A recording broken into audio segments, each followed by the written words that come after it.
Please introduce yourself. Good day, sir, madam. I am Marcel Pasicolan, 29 years old. I have 2 children, 2 girls, 5 years old and 2 years old. I have 3 brothers and 3 sisters. I am the 5th in the family. Are you afraid of pets like dog or cats? No, madam, I'm not afraid of pets. Do you have any experience working in other country?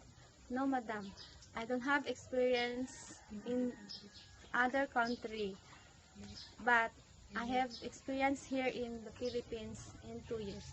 2 years. I took care of children. I was working. Do you know how to take care newborn baby? Yes, madam.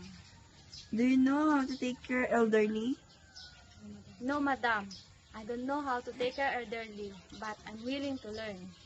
Do you know how to cook Chinese food? No, madam. I don't know how to cook Chinese food, but I'm willing to learn.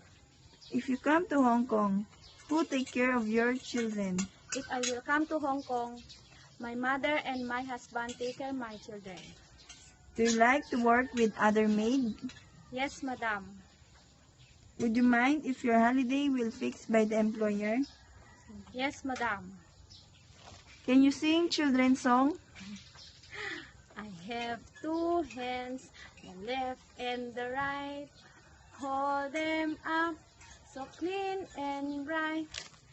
Clap them softly, 1, 2, 3. Clean little hands are good to see.